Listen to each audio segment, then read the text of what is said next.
Welcome to this Mathologer inspired response video to count the number of polygons in a polygonal grid. I will assume familiarity with finite summation formulas, including restricted sums, and with the formation of equations from a table of integers. In the Mathologer video entitled, "What Does This Prove? Some of the Most Gorgeous Visual Shrink Proofs." Wonderful video, by the way. If you haven't seen it, do check it out. Mind-blowing, right? In that video, we are presented with a warm-up challenge to count the number of squares in a 5x5 grid of dots. For part 1 of this video series, we will complete this challenge, plus a bonus challenge of finding the general formula for an n times n grid of dots, both numerically and algebraically. For Mathologer's easier video challenge, we are invited to count the number of squares that we can draw on the vertices of a 5x5 grid of dots. The Mathologer kicks off with the straight squares, which total 30. The 5 in brackets is our reminder that we are on a 5x5 grid. Our task is then to complete the count by counting the number of tilted squares. We begin by counting the diagonal squares. First, there is this one large diagonal square. Next are these smaller diagonal squares. There is this family of 3x3 or 9 in total. So 1 plus 9 or 10 diagonal squares, and that's it. Nope. On to the off diagonals. First, there is this one off diagonal here, and its twin. That's 2 more. Plus this family of 4 off diagonal squares. And this twin family. And that gives 1 plus 9 plus 2 plus 4 plus 4, which is 20 tilted squares, which, when added to the 30 straight squares from the original video, give a total of 50, right? Right. What else is there? Yeah, we got them all. So that wasn't too bad. The next challenge is finding a general formula for the n times n grid, where n is the number of dots on the side. And this is a bit trickier. The simplest way is to count all the squares in a 2x2 grid, a 3x3 grid, a 4x4 grid, and so on, and then build a table for the number of squares possible in each. Here are the first few values. From there you can numerically get the formula, but how do you do that? Well, we go for it and try some stuff, right? It looks like little n divides big N, usually. So 3 divides 6, 4 divides 20, 5 divides 50, and so on. Let's create another column. So it would be nice if those were all integers, but some end in 0.5. So we can rectify this by multiplying everything by 2, like so. Look at that. 1, 4, 10, 20. Recognize it? Those are the famous tetrahedral numbers. Suppose you didn't know that. You could type this sequence into the OEIS, the Online Encyclopedia of Integer Sequences, and it would tell you. There's one catch. They are offset. So designating big T for tetrahedral, 1 is T1, 4 is T2, 10 is T3, and so on. But circle back and compare with little n. Do you notice the pattern? Right, 2 minus 1 is 1, 3 minus 1 is 2, 4 minus 1 is 3, and the rest. So we includify all those here and get the formula here and solve for n, which can be written more explicitly like this. So this is the answer to the challenge. One caveat. This is a 5x5 grid of dots that can be interpreted as a 4x4 grid in terms of the spacings between nearest neighbors. The number of spacings, we'll call it S, and 1 less than the number of dots. In other words, n equals S plus 1. Plugging this into our formula for the number of squares on an n times n grid gives a formula for an S by S grid, which simplifies to this. So I just wanted to draw attention to this alternative interpretation by one of the respondents to the Mathologer video, which is just as valid as the majority interpretation that I'm using. I'd like to find this formula a different way and show how we can generalize this process. We started by counting the possible squares in groupings of the straight ones, then the diagonal, and then the off diagonal. The thing is, we can count squares without these groupings. But why reinvent the wheel? We just found the formula, right? Well, we can use this method to derive the formula again, this time using algebra. And in part 2, we can account for the triangular and hexagonal grids in one shot.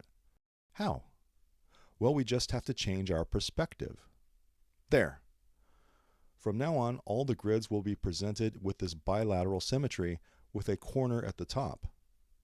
So draw a random square at the top. Let's find out how many squares there are in this family with the same tilt. For ease of visualizing, I'll include a blue dot marking the center of the square. Notice that the blue dot doesn't have to lie on a grid point, but in this case it is smack in the center of the 4 nearest grid points. A method to get the family of square is, we copy and paste everything here, then we rotate everything by 90 degrees, and then we get a square of the same tilt, effectively shifted down slope as far as it can go. This makes sense as a version of the turning property mentioned in the original video. Even though the fixed point in the center is not on the grid for this example, it's exactly between grid points, and then we merge the square back. So rotate and superimpose a couple more times, and then you get these. So these 4 blue dots form the corners of yet another smaller square grid of allowed squares with this tilt. And here's the rest of its family. We notice a simple relationship emerging. There is a square grid of 9 blue dots for 9 allowed squares with the same tilt, with 3 blue dots on a side. Call this k, so k equals 3. What's left? So I remove the red clutter. For the original grid of black dots, we have n equals 6 on a side. Consider the red square at the top again. It has a vertex on the left flank and a vertex on the right flank. The position of these vertices uniquely defines the tilt and size of the square, and thus its family. That is with one exception that I'll get to. We define integer L to be the distance of the left-hand vertex from the top. Here L is 2. We define the integer R to be the distance of the right-hand vertex from the top. Here R is 1. The integers L, R, K, and N are related. Can you see it? There are k squared blue dots. Here k is 9. And time for recess.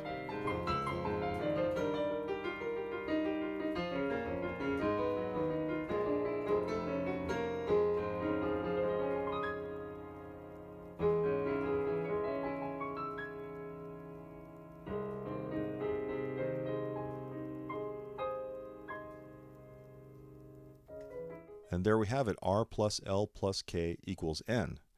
And this central relationship will help us count all squares.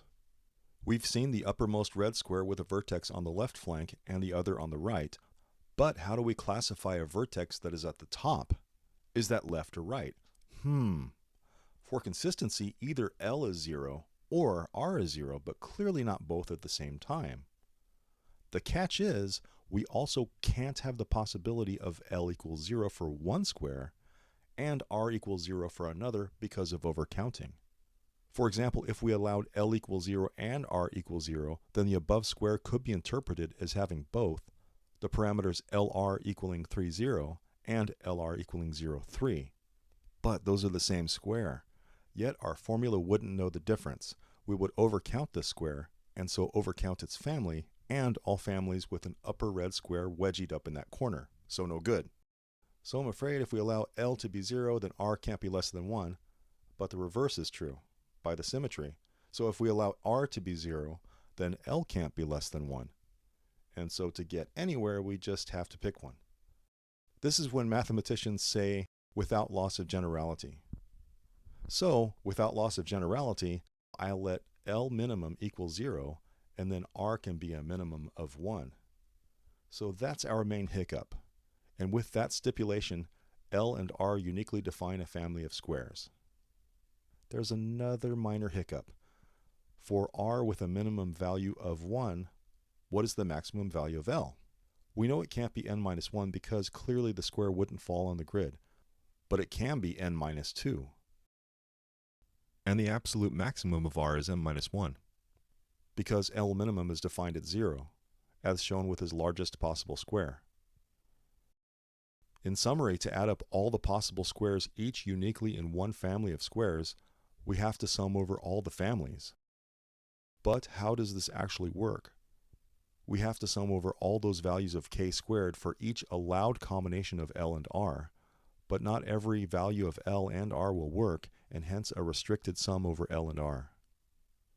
I choose L as the index of the outer sum, again without loss of generality, and R for the inner. Since R is the inner sum, its upper limit can depend on the value of L. L's maximum value is for k equals 1. Important question, when is R maximum? Remember, when k is 1, it is the only square for a family for that corresponding L and R. Plugging k equals 1 into the R plus L plus k equals n result, and we get that R is n minus 1 minus L. I take it as axiomatic that this value of R is our maximum. So plugging these results into our double sum over k squared, we get this. And with our green result, we solve for k, and our double sum is explicitly in terms of L and R. As a side note, it is true that left and right are on equal footing for everything we are doing. And so we can switch all occurrences of L and R and get an alternative formula. So I just wanted to point this out. But I will stick to the original one. To evaluate the inner sum, which is in terms of R, what do? Let's expand the summand as a polynomial in R. Good. Then our inner sum is this, which separates into three sums, where the coefficients of our polynomial commute out of each sum. What are these? These are called power sums. So time for a brief detour. The sum of 1 to itself, or j to the 0 to itself, u times, is just u. The sum of 1 to u of j is the uth triangular number, which I denote with t.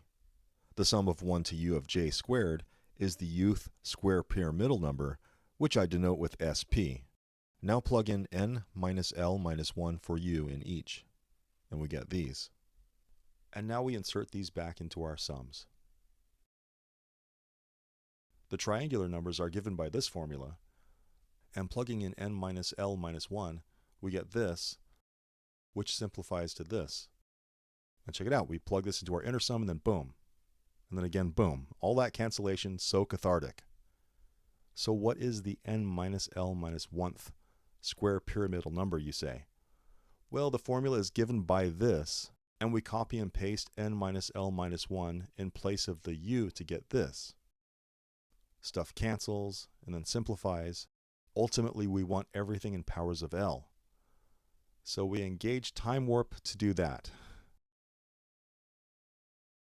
Now we have a combination of the power sums, this time in L. The sum over L to the 0 seems like it would be n minus 2, but we have to be careful because with L, we are starting with L equals 0, and so it is actually n minus 1. The other two power sums are the triangular and square pyramidal numbers as before. The sum over L cubed is the squares of the triangulars. It's a monster expression that will vastly simplify, but at least it's in terms of n, as we demand. The remaining coefficients simplify dramatically to give our result which agrees with that found numerically. So that's enough fun and trauma for today. In the next half of this series, I'll show you how to generalize this method to find the formulas for the triangular and hexagonal grids and find their mega formula. So if you liked this video, please like and subscribe and stay tuned to that result.